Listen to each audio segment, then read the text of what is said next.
August মাসকে আমিও খুব ছোট করে দেখি না, তবে কোনো কারণে আগস্ট কোনো বিপ্লব নয়। আগস্ট হলো গণ অভ্যুত্থান।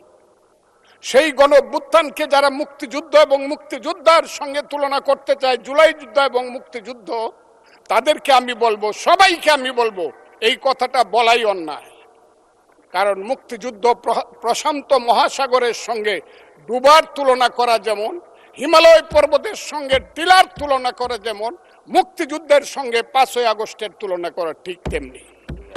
মীর জাফরের বিশ্বাসঘাতকতায় সিরাজউদ্দৌলার পতন হয়েছিল, নীল সাহেবদের অত্যাচারে যখন মানুষ জর্জরিত হয়েছিল, 1770 সন যাকে বলা হয় 74-এর মন্বন্তর, সেই সময়ে যখন বাংলার 1/3 লোক না খেয়ে মরেছিল, নীল সাহেবদের অত্যাচারে যখন বাংলার মায়েরা কেঁদে কেঁদে ছড়া বলতো, ছেলে ঘুমালো, পাড়া জুড়ালো, বর্গি এলো দেশে, বুলবুলিতে ধান খেয়েছে, খাজনা দিব কিসে, ধান ফুরালো, পান ফুরালো, খাজনার উপায় কি, আর কটা দিন সবুর করো রসুন বুনেছি। সেই যে ব্রিটিশের বিরুদ্ধে যুদ্ধে বাংলার মানুষ প্রথম নেতৃত্ব দিয়েছিল, সেই নেতৃত্বের মাধ্যমেই আমরা দেশ স্বাধীন করেছিলাম। আমি আজকে আপনার কাছে বলবো 3-4 প্যারায় মুক্তিযোদ্ধাকে যেভাবে 5ই আগস্টের সঙ্গে যোদ্ধাদের সঙ্গে তুলনা করা হয়েছে, 5ই আগস্টের যোদ্ধাদেরকে আমি ছোট করে দেখি না।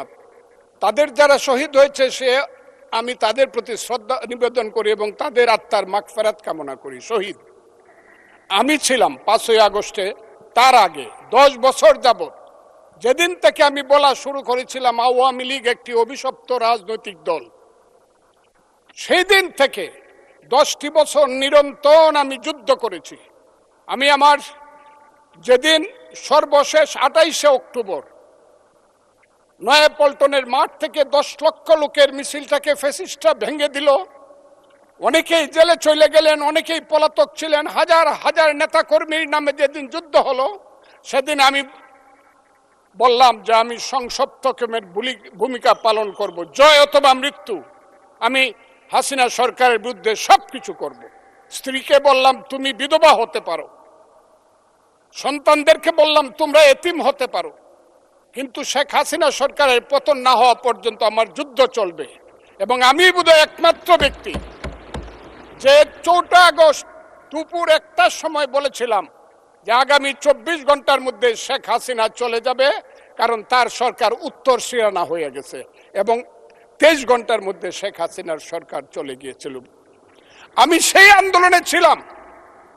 বলতে পারেন মিছিলে ছিলেন না, আমি মিছিলে ছিলাম না আপনাদের মতো, কারণ আমার বয়স 23 বছর ছিল, তখন আমি এরশাদ বিরোধী মিছিলের প্রধান নেতা ছিলাম আমি।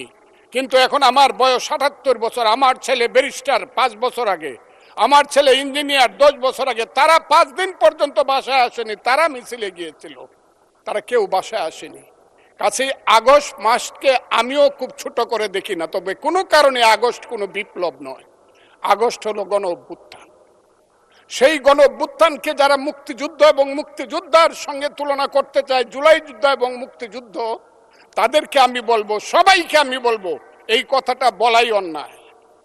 কারণ মুক্তিযুদ্ধ প্রশান্ত মহাসাগরের সঙ্গে ডুবার তুলনা করা যেমন, হিমালয় পর্বতের সঙ্গে টিলার তুলনা করা যেমন, মুক্তিযুদ্ধের সঙ্গে 5ই আগস্টের তুলনা করা ঠিক তেমনি।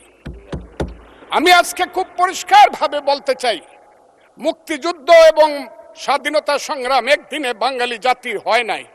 ওই কালকে আমার এক ভাই ব্যারিস্টার নৌসাদ জমির পাল বংশের কথা বলেছিল, যে পাল বংশ আজ থেকে প্রায় 1000 বছর আগে, 1000 বছর আগে বগুড়ার মহাস্থানগড় পুণ্ড্রবর্ধনের রাজধানী স্থাপন করে বাঙালির যে শাসন শুরু করেছিল, তারপরে সেন শাসন থেকে ধরে সর্বশেষ মুঘল শাসনের পরে যখন 1757 সনে মীর জাফরের বিশ্বাসঘাতকতায় সিরাজউদ্দৌলার পতন হয়েছিল, নীল সাহেবদের অত্যাচারে যখন মানুষ জর্জরিত হয়েছিল, 1770 সন যাকে বলা হয় 74-এর মন্বন্তর, সেই সময়ে যখন বাংলার 1/3 লোক না খেয়ে মরেছিল, নীল সাহেবদের অত্যাচারে যখন বাংলার মায়েরা কেঁদে কেঁদে ছড়া বলতো, ছেলে ঘুমালো, পাড়া জুড়ালো, বর্গি এলো দেশে, বুলবুলিতে ধান খেয়েছে, খাজনা দিব কিসে, ধান ফোরালো, পান ফোরালো, খাজনার উপায় কি,